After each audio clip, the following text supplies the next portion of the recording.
Hello everybody, this is Steve Grizzetti, co-founder of MoviePix.com and author of the MoviePix.com Guide to Vegas Movie Studio Platinum, as well as the MoviePix.com Guide to DVD Architect. And here we are in part 1 of an 8-part series we're calling Basic Training with Vegas Movie Studio Platinum. We're beginning here at the very beginning, the welcome screen. This is relatively new. In fact, this is brand new to version 16. From the welcome screen, you have a number of options. You can, of course, open a previously created project by selecting one of the panels on the left here. You can set up for both widescreen or tall screen video projects. You can use the Easy Creator, which we cover in a separate tutorial, or you can go into Power User Mode, which is where we're going to spend most of our time. It is the full-featured editor, and I think it is Movie Studio in all of its glory. Now you can, of course, begin your project with a blank slate like this and just go to work. The program will help you set up your project as you work, but I always prefer to start my project by setting up my project. And you can do that by going over here to the Project menu and selecting New. When you select that, you get a new project options screen. Now, you can set up your project based on what you're going to create. For instance, a 3D internet video, a Blu-ray 3D disc, an internet video, or a Blu-ray disc or DVD. But I usually base my projects on what the majority of my source video is.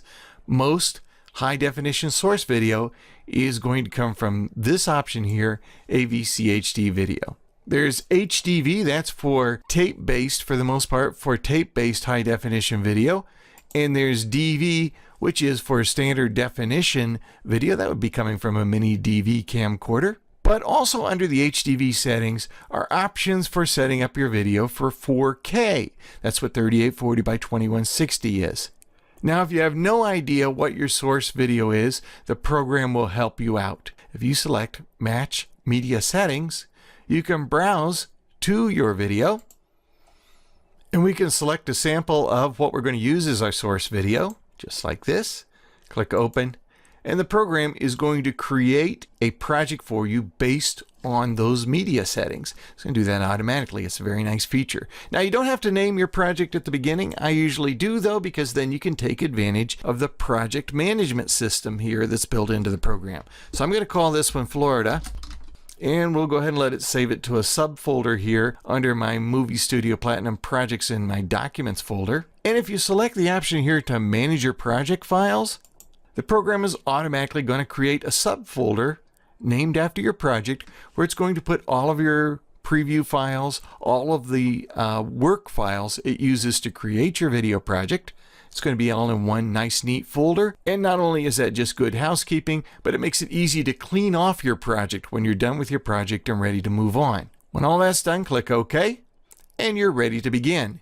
Now let's take a quick look at the interface. The interface at its default setting is pretty nice. It includes a dashboard here on the upper left. The dashboard will help walk you through the process of grabbing your media and adding titles. I'm not sure it's necessary if you're an actual power user. If you're an experienced user, you can use that certainly as part of the easy editing modes that are available through the welcome screen. I'm going to just close the dashboard. You can also resize your panels just by grabbing the seam between them and dragging.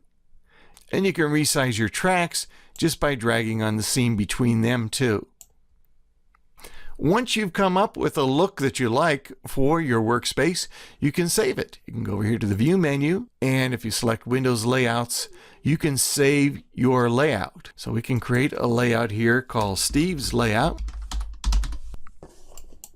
And now whenever I want to switch to the view that I think most fits my workspace, I can go to View, Windows Layouts, and there's Steve's Layout. You can create 10 of those if you'd like, depending on whether you're editing audio, whether you're focusing on effects, whatever, and you can create your own custom layout and recall it from this menu at any point. So a very nice feature. And that's basically how you set up a project. And in part 2, we're going to gather our media, bring it into our project, and actually start building out our project. All of this, of course, is covered in our book, The MoviePix.com Guide to Vegas Movie Studio Platinum. Hope you'll join me for part 2.